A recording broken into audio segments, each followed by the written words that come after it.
Audio Jungle. नमस्कार विद्यार्थी मित्रांनो, स्वागत आहे आपल्या सर्वांचं करंट अफेअर्स बाय नितेश या यूट्यूब चॅनलमध्ये. आज आपण 22 व 23 जानेवारीचे करंट अफेअर्स आणि त्यासंबंधीचे प्रश्न बघणार आहोत. तुम्ही जर आपल्या चॅनलवर नवीन असाल तर चॅनलला सबस्क्राईब करायला विसरू नका. आजच्या व्हिडिओमध्ये एकूण प्रश्नसंख्या 15 असेल आणि शेवटी विचारलेल्या प्रश्नाचं योग्य उत्तर कमेंट करायला विसरू नका. बघूयात प्रश्न क्रमांक पहिला. सशस्त्र सीमा बलाच्या म्हणजेच SSB महासंचालकपदी कोणाची नियुक्ती करण्यात आली? हा प्रश्न इम्पॉर्टंट आहे. याचं योग्य उत्तर आहे पर्याय नंबर ए, दलजीत सिंग चौधरी. यांच्याबद्दलची अधिक माहिती बघा.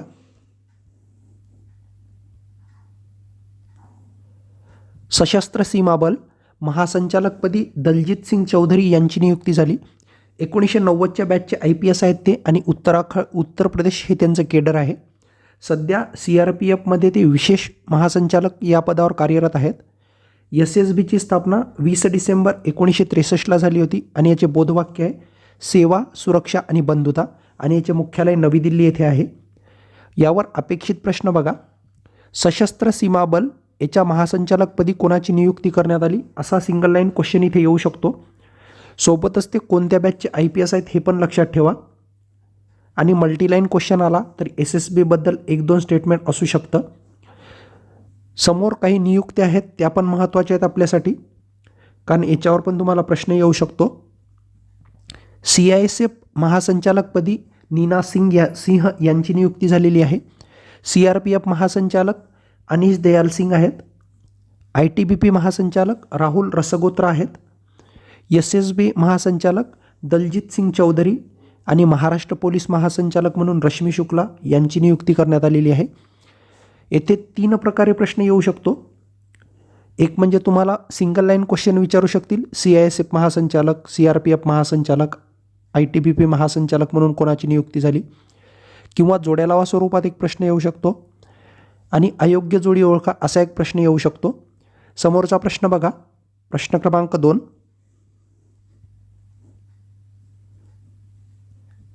खालीलपैकी कोणत्या ठिकाणी प्रादेशिक राजभाषा परिषद आयोजित करण्यात आली? हा प्रश्न पण इम्पॉर्टंट आहे. याचं योग्य उत्तर आहे पर्याय नंबर बी, बंगळुरू. प्रादेशिक राजभाषा परिषदेबद्दलची अधिक माहिती बघूयात.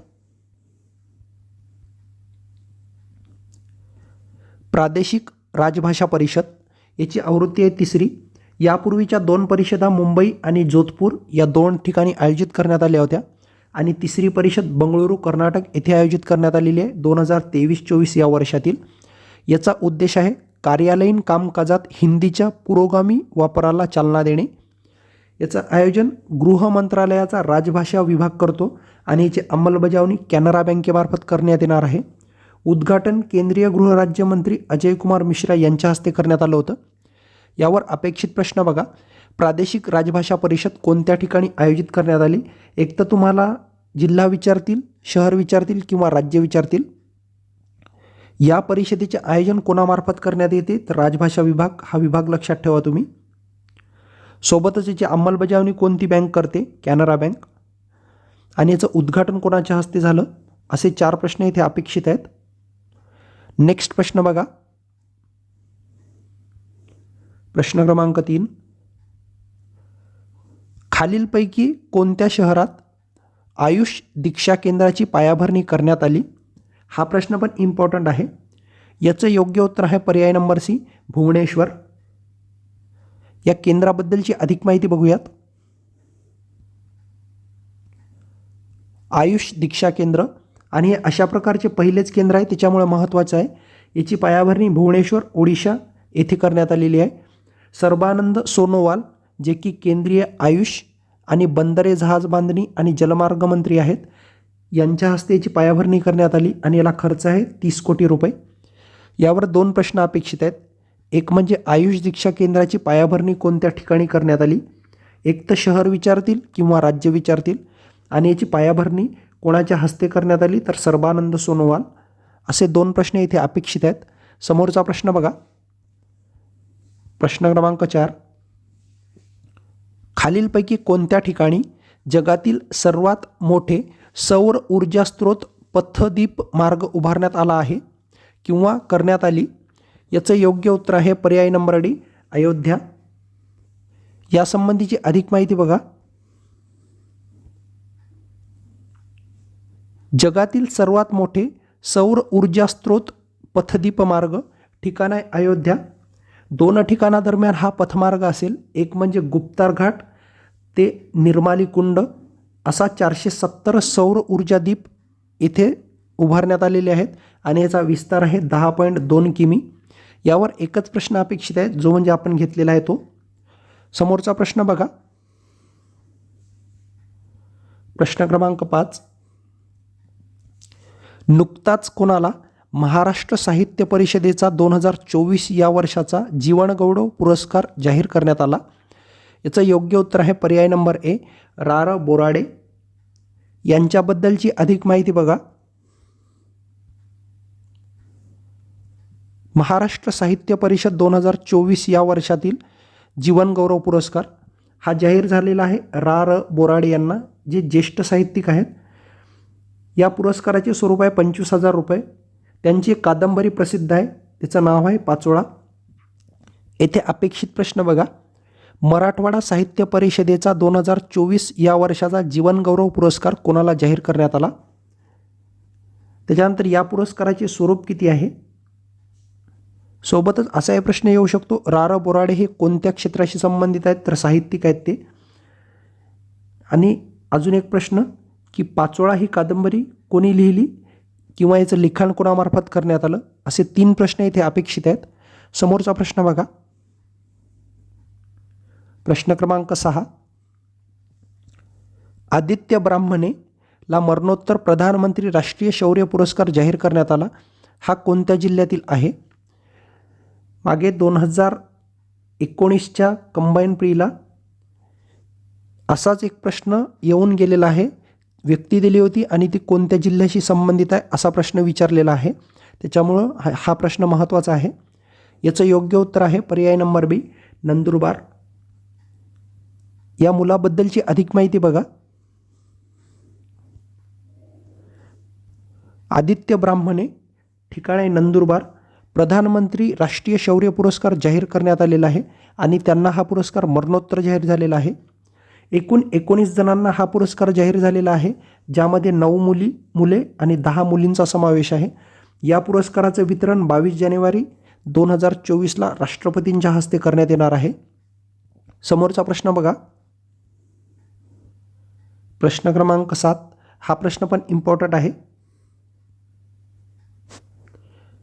जात आधारित जनगणना करणारे भारतातील दुसरे राज्य कोणते? याचं योग्य उत्तर आहे पर्याय नंबर सी, आंध्र प्रदेश. यासंबंधीची अधिक माहिती बघा. जात आधारित जनगणना, पहिलं राज्य आहे बिहार, दुसरं राज्य आहे आंध्र प्रदेश. सध्या आंध्र प्रदेशचे मुख्यमंत्री आहेत YS जगनमोहन रेड्डी. 28 जानेवारी 2024पर्यंत ही जनगणना पूर्ण करण्याचे त्यांचे लक्ष्य आहे. महत्त्वाचं म्हणजे राजस्थाननी जात आधारित जनगणना करण्याची घोषणा केली होती, पण त्यांनी अद्याप ही जनगणना केलेली नाही, म्हणून दुसरा क्रमांक आंध्र प्रदेशला मिळालेला आहे. येथे 2 प्रश्न अपेक्षित आहेत.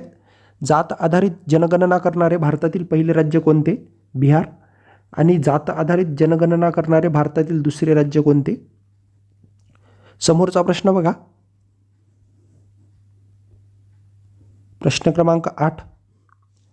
खालीलपैकी कोणत्या राज्यांमार्फत माय स्कूल माय प्राईड या मोहिमेचा शुभारंभ करण्यात आला? याचं योग्य उत्तर आहे पर्याय नंबर डी, हिमाचल प्रदेश. ही मोहीम काय आहे नेमकी ते बघा. माय स्कूल माय प्राईड मोहीम, राज्य हिमाचल प्रदेश. याचा शुभारंभ अपना विद्यालय या कार्यक्रमाचा भाग म्हणून करण्यात आलेली आहे. अपना विद्यालय कार्यक्रम सरकारी शाळांमधील शिक्षणात परिवर्तन घडवून आणण्यासाठीच आहे. येथे 2 प्रश्न अपेक्षित आहेत. एक म्हणजे माय स्कूल माय प्राईड ही मोहीम कोणत्या राज्याशी संबंधित आहे आणि अपना विद्यालय कार्यक्रम हा कोणते राज्यांनी राबवलेला आहे किंवा कोणते राज्य राबवतं असा एक प्रश्न येऊ शकतो. समोरचा प्रश्न बघा. प्रश्न क्रमांक 9. खालीलपैकी कोणत्या ठिकाणी भारत आंतरराष्ट्रीय विज्ञान महोत्सव पार पडला? हा प्रश्न पण इम्पॉर्टंट आहे. याचं योग्य उत्तर आहे पर्याय नंबर ए, फरीदाबाद. या महोत्सवाबद्दल अधिक माहिती बघूयात. भारत आंतरराष्ट्रीय विज्ञान महोत्सव IISF असं त्याचा शॉर्ट फॉर्म आहे. ठिकाण आहे फरीदाबाद, हरियाणा. दिनांक 17 ते 20 जानेवारी 2024मध्ये या महोत्सवाचं आयोजन करण्यात आलं होतं आणि याची आवृत्ती होती 9वी. याची थीम पण महत्त्वाची आहे. अमृत काळातील विज्ञान तंत्रज्ञान सार्वजनिक पोहोच अशी याची थीम होती. यावर अपेक्षित प्रश्न बघा. भारत आंतरराष्ट्रीय विज्ञान महोत्सवाचे आयोजन कोणत्या ठिकाणी करण्यात आले? एक तर ठिकाण विचारतील किंवा राज्य विचारतील. याची आवृत्ती किती होती तर 9वी. आणि सर्वात महत्त्वाचं की याची थीम काय होती. असे 3 प्रश्न येथे अपेक्षित आहेत. समोरचा प्रश्न बघा, प्रश्न क्रमांक 10. हा प्रश्न पण इम्पॉर्टंट आहे.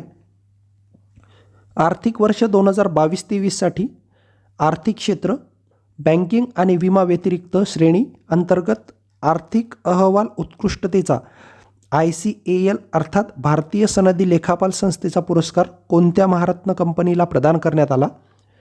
याचं योग्य उत्तर आहे पर्याय नंबर बी, REC. हा एकच प्रश्न इथे येऊ शकतो. समोरचा प्रश्न बघूयात. प्रश्न क्रमांक 11. प्रधानमंत्री राष्ट्रीय बाल पुरस्कार हा विविध श्रेणीमध्ये उत्कृष्ट कामगिरी करणाऱ्या बालकांना जाहीर करण्यात येतो. किती वर्ष वयोगटातील मुलांना हा पुरस्कार दिला जातो? याचं योग्य उत्तर आहे पर्याय नंबर सी, 5 ते 18 वयोगट. या पुरस्काराबद्दलची अधिक माहिती बघा.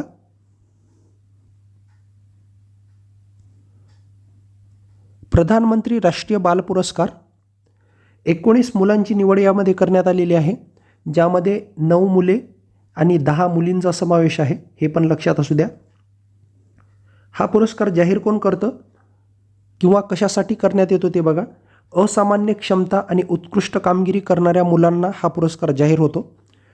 यामधील श्रेणी बघा, शौर्य, कला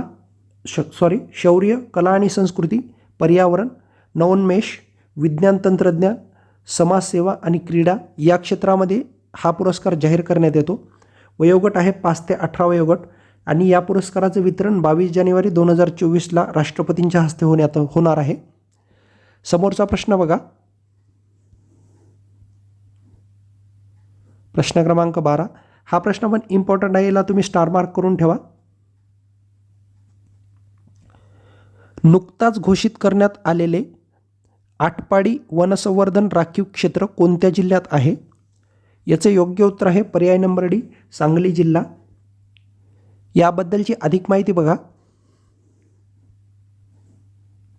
आटपाडी वनसंवर्धन राखीव क्षेत्र सांगली या अंतर्गत संवर्धन कशाचं करण्यात येणार आहे बघा.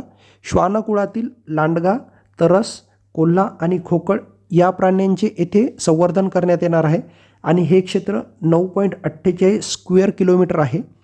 येथे 2 प्रश्न अपेक्षित आहेत. एक म्हणजे आटपाडी वनसंवर्धन क्षेत्र कोणत्या जिल्ह्यात आहे आणि याचं क्षेत्र किती स्क्वेअर किलोमीटर आहे, असे 2 प्रश्न येथे अपेक्षित आहेत. सोबतच येथे कोणत्या प्राण्यांचे संवर्धन होणार आहे हे पण लक्षात ठेवा. असाही प्रश्न येऊ शकतो की आटपाडी वनसंवर्धन राखीव क्षेत्र कोणत्या प्राण्याशी संबंधित आहे. समोरचा प्रश्न बघा. प्रश्न क्रमांक 13. जगातील सर्वात मोठे ध्यान केंद्र असणारे स्ववैत महामंदिर कोणत्या ठिकाणी स्थित आहे? याचं योग्य उत्तर आहे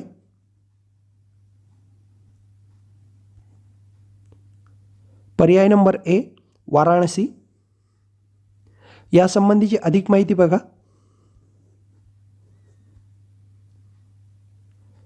जगातील सर्वात मोठे ध्यान केंद्र स्ववैत महामंदिर, ठिकाण आहे वाराणसी, उत्तर प्रदेश. या ध्यान केंद्राची उंची आहे 180 फूट आणि याचा विस्तार 200 एकर परिसरामध्ये झालेला आहे. या ध्यान केंद्राचं उद्घाटन भारतीय पंतप्रधान नरेंद्र मोदी यांच्या हस्ते करण्यात आलं होतं दिनांक 20 डिसेंबर 2023ला. यावर अपेक्षित प्रश्न बघा. जगातील सर्वात मोठे ध्यान केंद्र हे कोणत्या मंदिरामध्ये उभारण्यात येणार आहे? तर स्ववैत महामंदिर. जगातील सर्वात मोठे ध्यान केंद्र कोणत्या ठिकाणी उभारण्यात येणार आहे? तर वाराणसी. या ध्यान केंद्राची उंची किती आहे? 180 फूट. सर्वात महत्त्वाचं की या ध्यान केंद्राचं उद्घाटन कोणाच्या हस्ते करण्यात आलं? तर पंतप्रधानांच्या हस्ते. समोरचा प्रश्न बघा, प्रश्न क्रमांक 14. महाराष्ट्रातील PMAY शहरी या योजनेअंतर्गत पूर्ण किती घरांचे पंतप्रधान नरेंद्र मोदी यांच्या हस्ते राष्ट्राला समर्पित करण्यात आले? याचं योग्य उत्तर आहे पर्याय नंबर बी. 90,000 घरांचं काय करण्यात आलं आहे? राष्ट्राला समर्पित करण्यात आलेले आहे. तुम्हाला इथे अजून एक प्रश्न येऊ शकतो की PM शहरी योजना कोणत्या कशाशी संबंधित आहे? तर घरांशी संबंधित आहे, हे एक लक्षात ठेवा. आणि याच्या अंतर्गत किती घरे राष्ट्राला समर्पित करण्यात आलेली आहे, असे 2 प्रश्न इथे येऊ शकतात. नेक्स्ट बघा,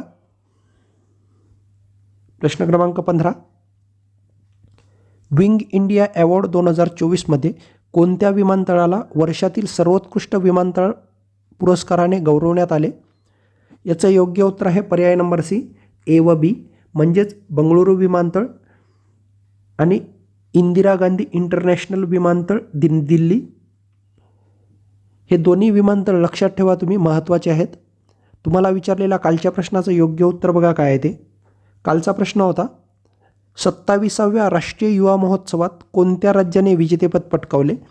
याचं योग्य उत्तर आहे पर्याय नंबर डी, महाराष्ट्र. आणि तुमच्यासाठीचा आजचा प्रश्न, महाराष्ट्रातील पहिले पोक्सो न्यायालय कोणत्या राज्यात सुरू करण्यात येणार आहे? याचं योग्य उत्तर कमेंट करायला विसरू नका. व्हिडिओ आवडल्यास व्हिडिओला लाईक करा. चॅनलवर नवीन असाल तर चॅनलला सबस्क्राईबही करू शकता. भेटूयात पुढच्या वेळेस एका नवीन व्हिडिओसह. धन्यवाद.